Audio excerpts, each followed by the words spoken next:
Muchas gracias por venir a la clase de Srimad Bhagavatam correspondiente al canto sexto, capítulo 15, titulado Los santos Narada y Angira instruyen al rey Chitraketu. Los versos de hoy son el 20 y hasta el 23. Cantaremos el 20, que no tiene significado, y luego leeremos los 3 siguientes, que están en bloque, y el comentario de Srila Prabhupada. Tadaivate param jnanam dadami grihamagatah yatvanya biniveshamte putrameva dadamyaham. La traducción y el significado de su divina gracia, Srila Prabhupada. Tada, entonces, Eva, ciertamente, te, a ti, param, trascendental, jnanam, conocimiento, dadami, te habría entregado, griham, a tu casa, agataha, vine, gyatva, conociendo, anya binivesham, absorción en algo más, en cosas materiales, te, tuyo, putram, un hijo, Eva, solamente, dadami, di, aham, yo. Pude haberte dado el conocimiento trascendental, supremo, la primera vez que vine a tu casa, pero cuando vi que tu mente estaba absorta en cosas materiales, solamente te di un hijo, que ha sido para ti causa de júbilo y de lamentación. Textos 21 al 23. Aduna putrinam tapo bhavatai vanubhuyate evandara griharayo vividaivash ishvarya sampada Shaptadayas chavishayas chalarajya vibhutaya mahirajyam balam kosho prityamatya surrichana sardepi shuraseneme shokamoha vayartida gandharva nagara prakya svapnamaya manorataha. Mi querido rey, ahora tienes una experiencia real de lo que sufre la persona que tiene hijos. Oh rey, propietario del estado de Shurasena, la esposa, la casa, la opulencia de un reino, con todas sus riquezas y objetos de la percepción de los sentidos, son todos una sola cosa en el sentido de que son temporales. El reino, el poderío militar, el tesoro, los sirvientes, los ministros, los amigos y los familiares son todos causa de temor, ilusión, lamentación y sufrimiento. Son como un Gandharva Nagara, un palacio inexistente dentro del bosque, que solo existe en la imaginación. Como no son permanentes, no son más que ilusiones, sueños e invenciones mentales. Significado. Este verso describe el enredo de la existencia material. En la existencia material, la entidad viviente posee muchas cosas: un cuerpo material, hijos, esposa, etcétera. Deja pattia kalatra dishu. Podría pensarse que todo ello va a servirle de protección, pero eso es imposible. A pesar de todas esas posesiones, el alma espiritual tiene que abandonar la situación en que se encuentra y aceptar otra, que tal vez le sea desfavorable. Pero aún en el caso de que fuese favorable, también tendría que abandonarla para recibir otro cuerpo. De ese modo, se perpetúa su sufrimiento en la existencia material. El hombre sensato debe ser perfectamente consciente de que esas cosas no van a darle felicidad. Debe situarse en su identidad espiritual y servir eternamente a la Suprema Personalidad de Dios como devoto. Esa es la instrucción de Angira Rishi y Narada Muni a Maharaj Chitraketu. Traducción de nuevo. Pude haberte dado el conocimiento trascendental supremo la primera vez que vine a tu casa, pero cuando vi que tu mente estaba absorta en cosas materiales, solamente te di un hijo, que ha sido para ti causa de júbilo y de lamentación. Mi querido rey, ahora tienes una experiencia real de lo que sufre la persona que tiene hijos.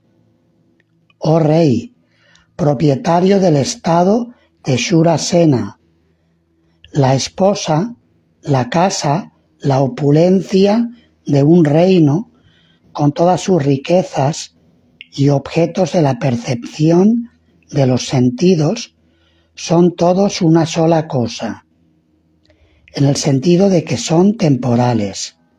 El reino, el poderío militar, el tesoro, los sirvientes, los ministros, los amigos y los familiares son todos causa de temor, ilusión, lamentación y sufrimiento.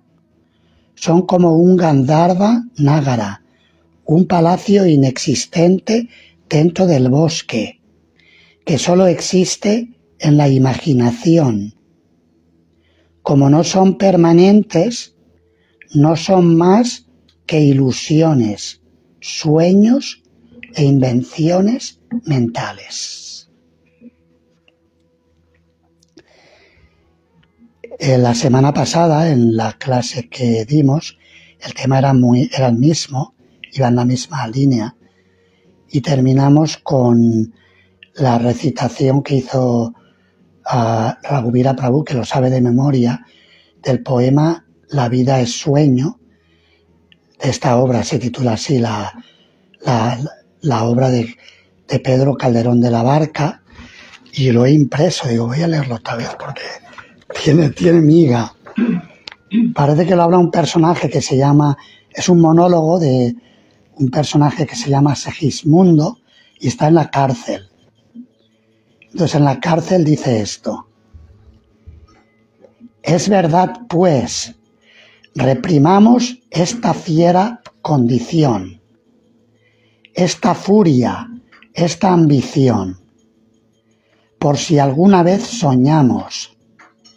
Y sí haremos, pues estamos en mundo tan singular que el vivir solo es soñar. Y la experiencia me enseña que el hombre que vive sueña lo que es hasta despertar.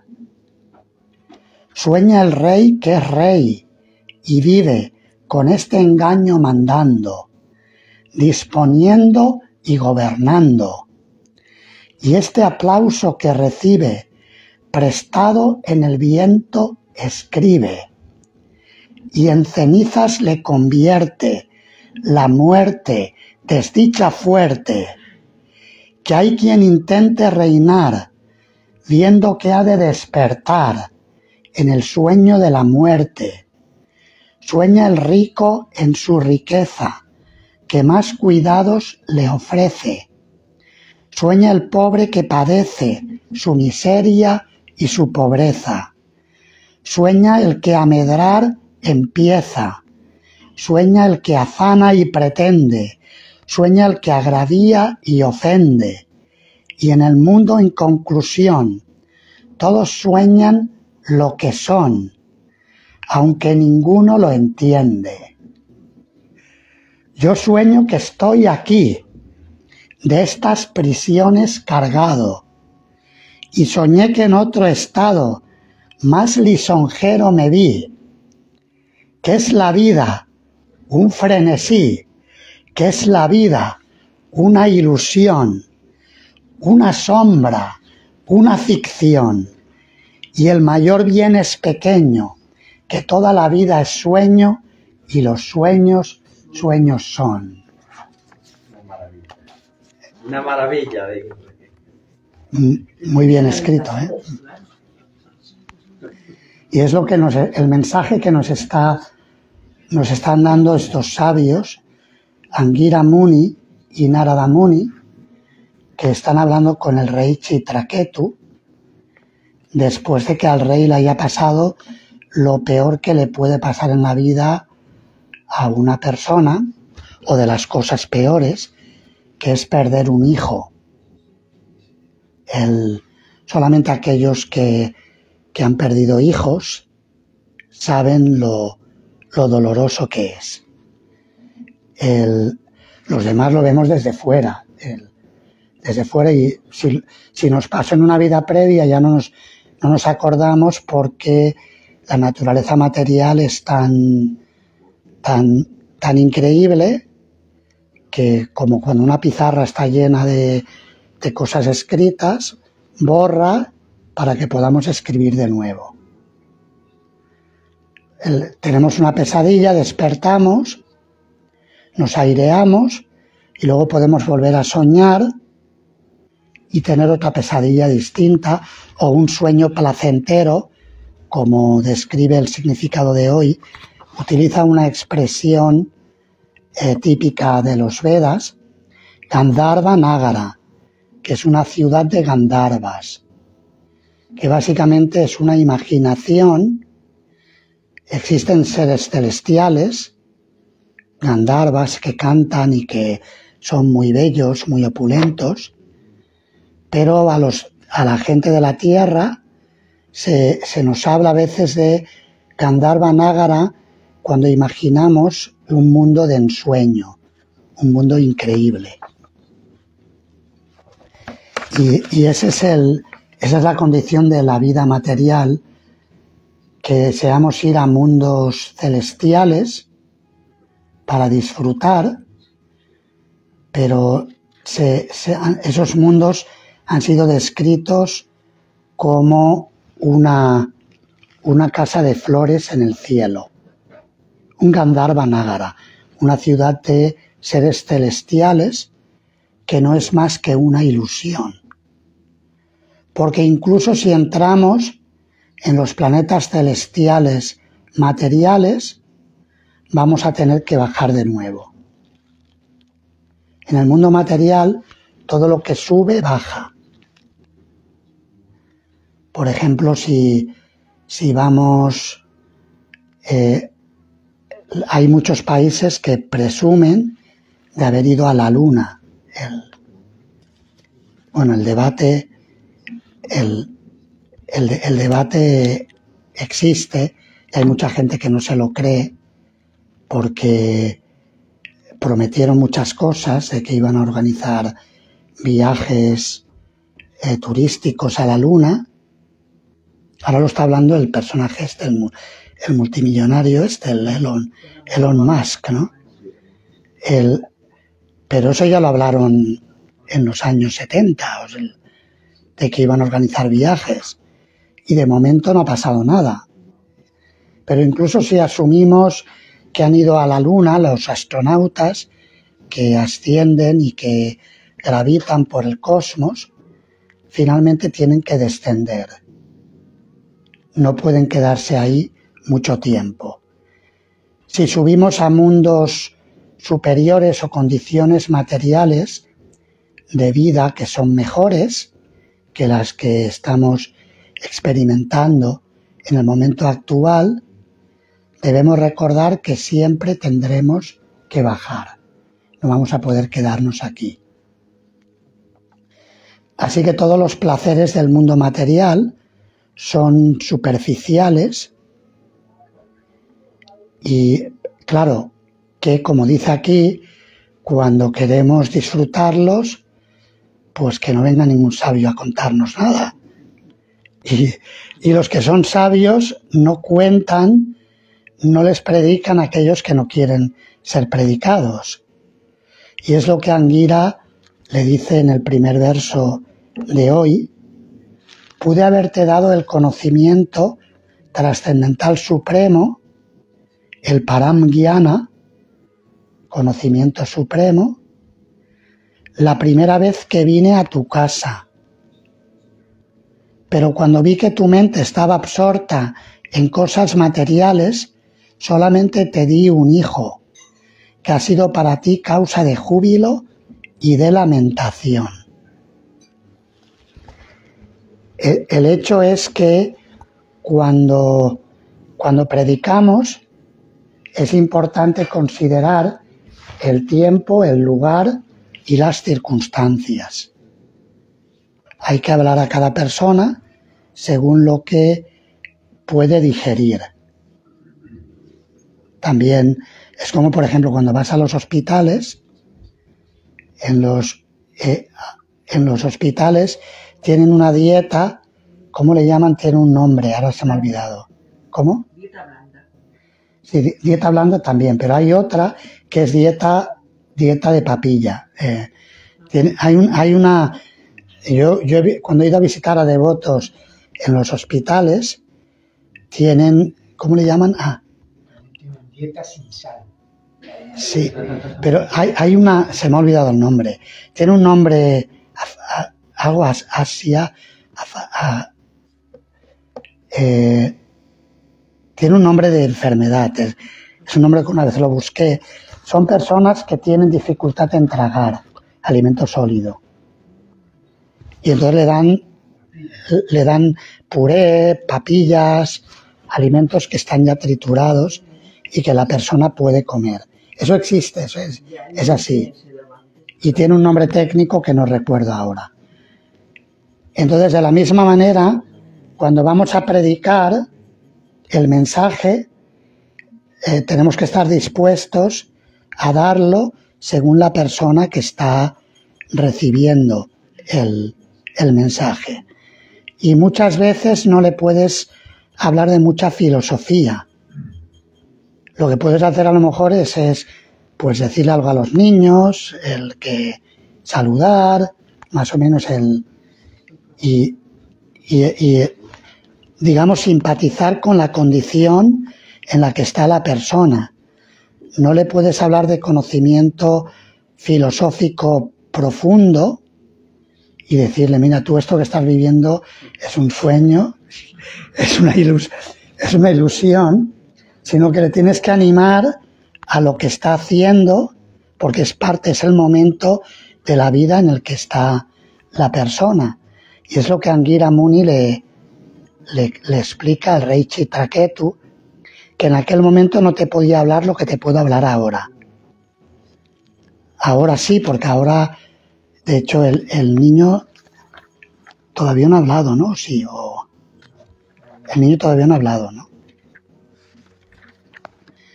Ahora lo va a hacer llamando al niño para que el niño le instruya, reviviendo al bebé muerto. Entonces aquí ya le puedo hablar directamente porque está sufriendo una pérdida muy grande porque es un rey que tiene educación, tiene formación y por lo tanto puede encajar lo que le va a decir o lo que le está diciendo, que esto que está experimentando es una ilusión y que no se aflija tanto, pero en aquel momento no se lo podía decir, porque el rey estaba tan ansioso por tener un hijo que de hecho lo había intentado muchas veces y no daba su brazo a torcer de que igual no le tocaba en esta vida tener hijos. A veces ocurre. Por ejemplo, en el caso de mis padres, que en paz descansen, querían tener nietos y no tuvieron. 4 hijos, no todos eran monjes, como pudiera ser mi caso, pero no tuvieron nietos. Se fueron de este mundo sin nietos. Y venimos de familias de muchos hijos. Yo tengo un montón de primos y primas y sobrinos. Tengo un montón.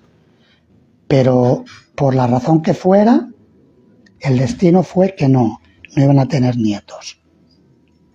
Luego cuando despiertan y se analiza la película desde fuera, bueno, fue por esto. Había pasado esto, hubo tal maldición, o hubo una bendición que se iban a liberar, o cualquier historia que había ahí que sucede. Y ocurre, es un fenómeno que a veces se da, de que las personas quieren tener algo a toda costa y no lo consiguen. En el caso de Chitraketu, lo intentó miles de veces, así se describe. Lo describe de una forma con números tan grandes, que habla de millones, que incluso puedes cuestionar, pero esta historia la puedes tomar literalmente, como un rey va a tener tantas reinas. Pero lo tomemos de forma literal o no, el mensaje es el mismo. El mensaje es que cuando se te dice, la naturaleza te dice que esto no es para ti, escucha un poco, no seas cabezón. Porque a veces ocurre que queremos algo y erre, y entonces cuando la naturaleza te dice, o los demás, la gente te dice que no, que esto no es para ti, insistimos, al final nos lo dan y entonces viene el resultado que se narra en la historia. Al hijo le llamaron, incluso le pusieron un nombre, el sabio Anguira, parece que sea hasta broma y todo, según cómo lo mires. Lo puedes mirar como un drama terrible o como una comedia. Porque, ¿cuál era el nombre del niño? Harsha Shoka, que quiere decir júbilo, Harsha, y Shoka, lamentación. Porque el niño iba a ser causa de júbilo y de lamentación. Y en un sentido, en mayor o menor grado, todo lo que tenemos en este mundo material, no solamente los hijos, quizás los hijos es lo más fuerte, ¿no? Es como, yo recuerdo que mi madre siempre decía que lo que más se quiere en este mundo es un hijo. Ella era de un pueblo del sur de España, no tuvo la oportunidad de ir mucho a la escuela porque vivió la posguerra, vivió la guerra civil, los bombardeos, contaba cómo se metían debajo del refugio cuando avisaban en el pueblo, y vivió la posguerra, donde tuvo que emigrar a otra parte del país y vivir una infancia muy dura, sin posibilidad de educarse como hoy en día, no en todos los países del mundo, pero en el entorno que nosotros nos hemos criado, prácticamente hablando, casi todo el mundo tiene la la posibilidad de recibir una buena formación. Y aunque ella se crió de esta manera, pero tenía mucha sabiduría popular, que había aprendido de la gente mayor o de la experiencia de la vida. Y entonces contaba esto, como lo que más quiere, y lo sabéis los que sois padres, lo que más quiere una persona en este mundo, normalmente son los hijos. ¿Es así o no? Los casados. Así es. Y por eso es algo natural el buscar. ¿Sí? ¿Es así o no? ¿Qué? No. ¿Sí o no? Pues sí. Es genético. Es así. Es así, parece que es lo que más lo que más engancha, más atrapa. Recientemente, cuando estuve en Cuba, una de las señoras que visitaba los programas de prédica comentó que había perdido un hijo hacía 1 año y pico. El hijo de 30 años, no era un hijo pequeño como Chitaketu, que a veces no se sabe qué duele más, si perderlo de pequeño o de mayor. Eso ya no sé, ya habría que hacer un estudio de la psicología humana. Lo había perdido con 30 años. Tenía su otra hija en España, en Asturias, y él estaba loca por venirse. De hecho, dejó unos zapatos ahí en la puerta de donde, porque hacíamos programas, eso fue en Matanzas, en la segunda ciudad, y los devotos nos consiguieron una hospedería que permitía, que no es normal, que hiciéramos programas en una terraza que había. Y hace 2 años, cuando estuvimos ahí, pudimos hacer programas. Son un matrimonio muy, muy majo y que nos permitían que recibiéramos a gente. Entonces la señora dejó los zapatos en la puerta, que yo le pregunté que esos zapatos, que se lo dejó en la puerta de Yamasa Prabhu. Estábamos en 2 habitaciones distintas, había un pequeño muro, y dejó la puerta ahí. Digo, esto debe ser alguna superstición de aquí que tiene, porque quiere venirse a España y habrá dejado luego se los llevó el último día. Le dije que se lleven los zapatos, porque quería venir, estaba loca por venir a España, porque tiene la hija en Asturias. Pero volviendo al tema, lo que comentaba era que había perdido su hijo y estaba completamente afligida, ya hace 1 año y pico, y no podía dejar de pensar en el hijo. Y el hijo tenía ya 30 años. O sea que podemos imaginar el dolor que Chitraketu sentía después de tantísimos años queriendo tener un hijo. Lo había tenido y lo había perdido. La narrativa es tan extrema también para ayudarnos a entrar a fondo en la ilusión del mundo material. Y lo que nos dice aquí, que todas esas experiencias, tanto las experiencias de júbilo como las experiencias de lamentación en el mundo material, son un sueño. Puede ser un sueño muy placentero o puede ser un sueño terrible, una pesadilla de lo más intensa, de esas que la persona se despierta temblando y de miedo y de sufrimiento. No es muy común, pero a veces hay personas que sí tienen pesadillas muy fuertes y que se despiertan con gran temor y ansiedad. El hecho de que se presente como un sueño es una buena noticia, porque, bueno, por lo menos no hay que tomarse la vida terrenal tan en serio. Cuando nos pasan cosas, tanto éxitos, fracasos, fama, infamia, placer, dolor, todas esas cosas son temporales. Claro, cuando uno las tiene, dice, si tú hablas así, ¿porque no te duele? Si te doliera, veríamos si hablabas de la misma manera. ¿Verdad? Normalmente pensamos así. Pero también lo que aumenta el dolor es la identificación. Mayor identificación con la situación, mayor dolor, tanto físico como mental. Y eso es algo importante a tener en consideración. Quería leer el comentario de Srila Vishwanatha Chakravarti Thakur en la misma línea.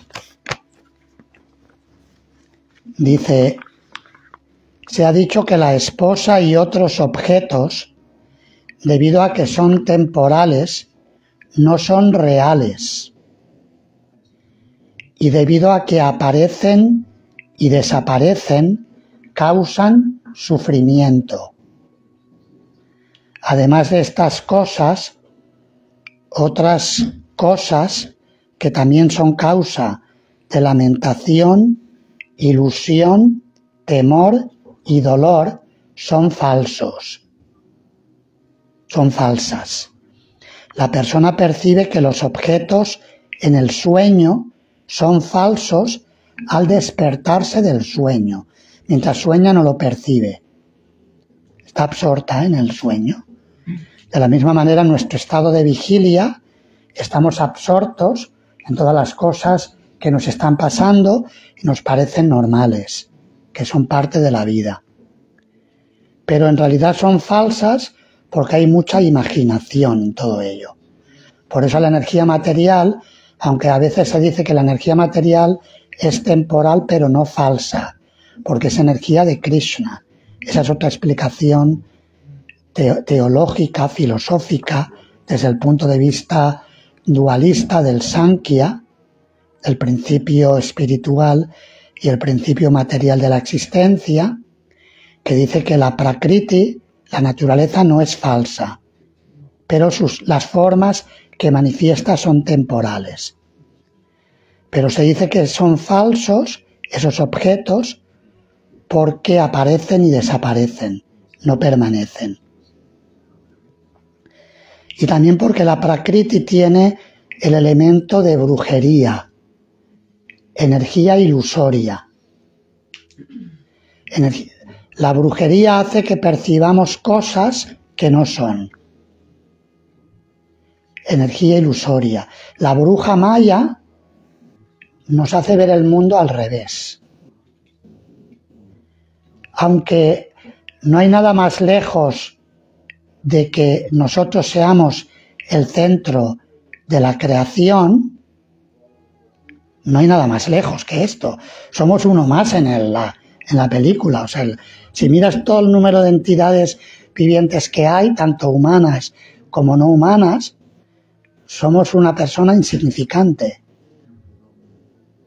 Pero aún así, la energía ilusoria nos hace ver todo como que nosotros somos el centro del mundo y que todo gira a nuestro alrededor.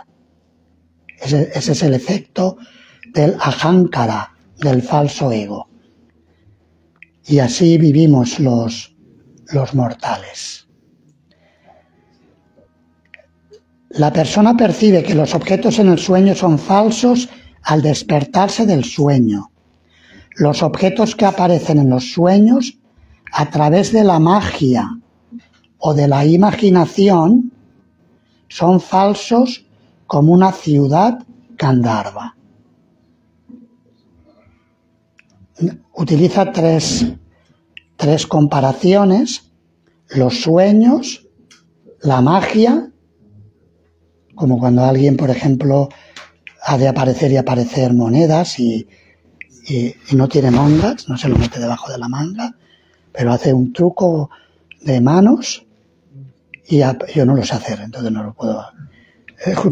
Su Santidad Hanumat Presa Swami Maharaj lo hace con monedas y con una nuez.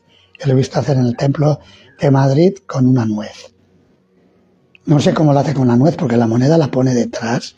Me lo mostró luego a cámara lenta cómo lo hacía, el truco de mano, pero con la nuez no vi cómo lo hacía. Entonces aparece y desaparece. Es un fallo de la percepción. Entonces es un fallo del conocimiento. Estamos percibiendo las cosas al revés. Así que el sueño, la magia o la imaginación. La imaginación está, por ejemplo, los humanos muchas veces fantaseamos con cosas. A eso se le llama soñar despierto. ¿Verdad? Podemos imaginar diferentes cosas que hacemos, que ganamos dinero, que conquistamos lo que sea, los hombres que conquistan mujeres, las mujeres que conquistan hombres. Hoy en día ya no se sabe, ya todo está mezclado. Diferentes tipos de fantasías que aparecen en la mente de las personas. Pero todo ocurre en la imaginación. Así que es importante el despertar de este sueño o el reconocer que hay trucos de magia, de la energía ilusoria de Krishna, y también por lo menos reconocer que muchas cosas que percibimos son imaginarias, en que son películas que nosotros nos montamos. Y esto lo explica Krishna en el capítulo 2 de la Bhagavad Gita, cuando Arjuna le pregunta por los síntomas de la persona que ha trascendido las modalidades, o sea, la persona que ha alcanzado el estado trascendental, que en explicaciones posteriores del Gita sería trascender las gunas. Krishna le responde: Prajahati yada kaman sarvam partha manogatan atmanyevatmana tushta stita prakyas tadochyate. Y la traducción que da Srila Prabhupada es: oh Partha, se dice que una persona se halla en estado de conciencia trascendental pura cuando abandona todas las variedades de deseos de complacer los sentidos, deseos que surgen de la invención mental, y cuando su mente, purificada de ese modo, encuentra satisfacción únicamente en el ser. Es decir, que imaginamos que vamos a ser más felices con dinero, con hijos, con una familia muy grande, con un puesto importante, con fama, con premios, etcétera, con diferentes cosas de este mundo material, pero muchas veces estas cosas son causa de angustia, ¿verdad? De muchas maneras, el propio Señor Supremo, como Sri Ramachandra, pasó voluntariamente por muchas penurias para demostrarnos los dolores de la vida de familia. Y no digo esto porque sea un monje y esté predicando que todo el mundo se haga monje, sino porque lo dicen las Escrituras y es algo que todos experimentamos de una manera u otra. Yo lo he vivido a lo mejor de una forma distinta, desde otra perspectiva. Cuando cuando mi madre partió de este mundo, mi padre sufrió muchísimo y yo lo vi directamente. No estuve mucho tiempo con él porque yo vivía en el templo, pero sí estuve el tiempo que estuve visitándole y hablando con él del tema. Sufrió muchísimo porque había tenido una vida familiar desde su punto de vista placentera, pero luego el dolor vino cuando tuvo que separarse en contra de su voluntad. Es decir, que lo hagamos como lo hagamos, lo que es fruto de placer en el mundo material, proporcionalmente se vuelve fruto de sufrimiento. Por ejemplo, el placer de comer. Si alguien disfruta del comer y se excede, luego tiene que pagar la factura de haberse excedido y en la vejez no puede comer igual que ha comido, que se ha acostumbrado a comer. Es decir, que siempre las cosas en este mundo, los placeres materiales tienen la contraparte que es el sufrimiento. Es una moneda de dos caras.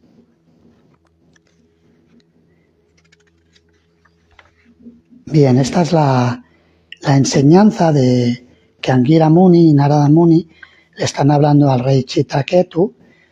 Todo ello va a ser para llevarlo al punto de la verdadera vida, que es la vida del bhakti, del amor divino.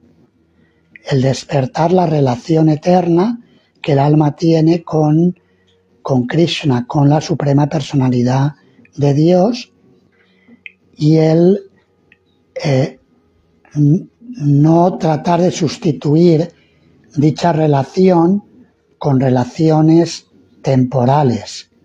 Eso no significa que los devotos no puedan tener familia, ni relaciones, ni nada de esto, pero lo que no hay que hacer es sustituir la relación con Krishna con relaciones de este mundo, porque el resultado de eso es bastante penoso. Por eso, si se sigue un camino el camino de la vida de familia, que es el camino normal para la mayoría de las personas, se debe llevar a cabo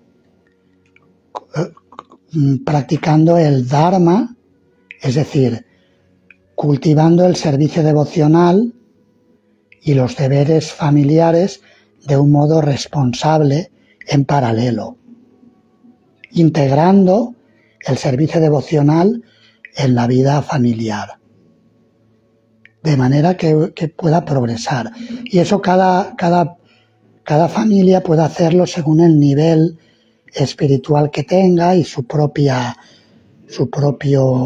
punya o su kriti, tanto devocional como de conocimiento trascendental, como de piedad material. Toda esa combinación de su kriti le permitirá el hacerlo de una manera o de otra. Yo a veces visito, cuando viajo, ahora por ejemplo nos quedamos en casa de una familia de devotos muy buenos, Bhakta Yaroslav y Bhakti María, son una familia que tienen 2 hijos en Valencia, y claro, están criando los hijos, son pequeños y están llevando su vida espiritual lo mejor que pueden dentro de su capacidad. Y ella me preguntaba que yo participo en un grupo, y veo que hay otros que pueden hacer más que yo, que lo que yo hago. ¿Y esto por qué es? Y yo la animaba que practicara la conciencia de Krishna según su capacidad y preguntándoles y aprendiendo de aquellos que ella ve que lo pueden hacer mejor.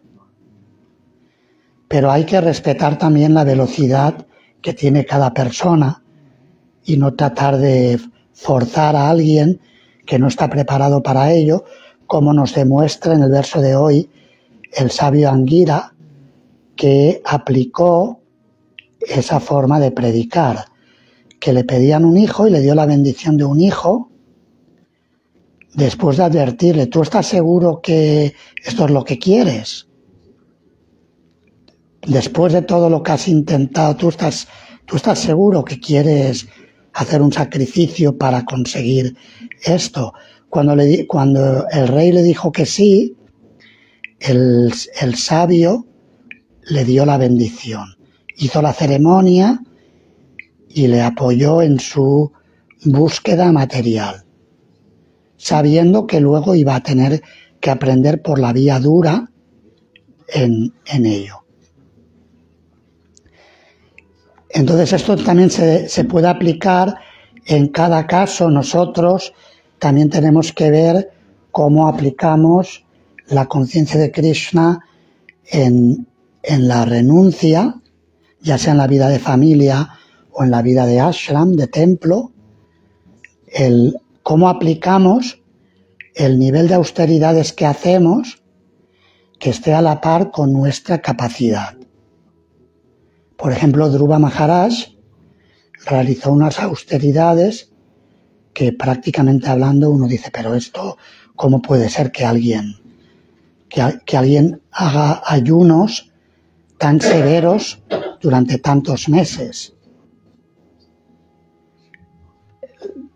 Nosotros podemos hacer austeridades que estén a la par con nuestro bhakti o nuestra capacidad de absorbernos en Krishna, y que esas austeridades sean completamente naturales. De otro modo no va a funcionar o dar el fruto deseado. Es importante que eso esté ahí. Bien, estas son algunas reflexiones de los versos de hoy. Si queréis comentar o preguntar algo, podéis hacerlo. Has estado explicando que uno a las personas tiene que darles, ver primero en qué nivel se encuentran, ¿no? Entonces, recuerdo que en los primeros años del Sankirtan, en los años 70, metí las patas porque estaba en el País Vasco, fui a una Icastola y fui a ver al director de Icastola y le enseñé el Bhagavad Gita y le dije: este libro enseña que tú no eres que tú no eres vasco. Y me dice, gritándome: soy vasco hasta la cepa. Te voy a echar a patadas de la Icastola. Porque a veces cometemos.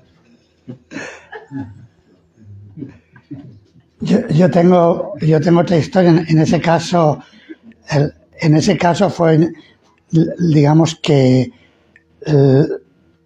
detecté su identificación y no le discutí para que me comprara el Bhagavad Gita. Era un carpintero también en un pueblo de estos de la ETA, donde había muchos jóvenes que se reunían en los bares y tal. Todavía era el periodo de la ETA, en los años 80. Y entonces le presenté el Bhagavad Gita y le hablé del sánscrito. Es una lengua muy antigua, digo, como el euskera, como el vasco, ¿ves? Entonces le mostré el sánscrito. Entonces él me dijo: sí, el euskera es la primera más antigua, el sánscrito la segunda. Me dijo él. Y yo no le discutí. Yo no le dije nada, lo dejé pasar porque digo, si le discuto no se queda con el Bhagavad Gita. Y yo le dije: sí, el euskera es antiquísimo. No le dije es la más antigua, le seguí la corriente y entonces me compró el Bhagavad Gita. Entonces sí, a veces para predicar hay que ir haciendo algunas concesiones. Estás hablando antes de los sueños y estas cosas.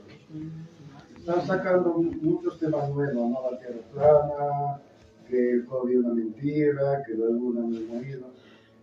Y dicen, que que el cuerpo, nosotros tenemos un cuerpo sutil, ¿verdad? Y lo sabemos, tenemos un cuerpo burdo y un cuerpo sutil. Ahora, nuestro enseñamiento es a controlar el cuerpo burdo y tampoco lo conseguimos, porque no controlamos ni la mente, no llegamos. Pero el cuerpo sutil, el que viaja, el verdadero cuerpo, ¿por qué se viaja sin necesidad de aviones? El tiempo no existe, o sea que el sueño, si nosotros pudiéramos controlar el cuerpo sutil, sería el verdadero cuerpo, o por lo menos el cuerpo que nos da más posibilidades de hacer cosas, porque el cuerpo estos burdo que tenemos es muy limitado. Mas el otro me puede, mentalmente yo puedo estar ahora en Estados Unidos, así, con el cuerpo burdo no. Entonces que estamos utilizando nuestro conocimiento equivocado. No sé, ahí lo dejo. Sí, claro, lo que pasa es cierto que el cuerpo sutil tiene más posibilidades que el cuerpo burdo, pero el cuerpo sutil también es falso, en el sentido que, porque es una manifestación de la ahankara. El ahankara es el ego material. El término ahankara de hecho significa yo soy el hacedor. Entonces, esa idea de que yo soy el hacedor hace que se forme la inteligencia material y la mente material. Eso está descrito en el segundo y tercer canto del Srimad Bhagavatam, cómo existe una evolución de los elementos de más sutil a más burdo. Y empieza por la mente, el intelecto, la inteligencia, la mente, etc. Es decir, que la mente también es problemática, porque es la mejor amiga o la peor enemiga. Hay gente que trata de controlar el cuerpo sutil, con viajes astrales y cosas así, para disfrutar más, pero no deja de ser también una empresa arriesgada, porque a veces se pueden quedar por ahí gravitando. El conocimiento no es el que estamos siguiendo nosotros material, es el sutil. No sé. ¿Algún otro comentario o pregunta?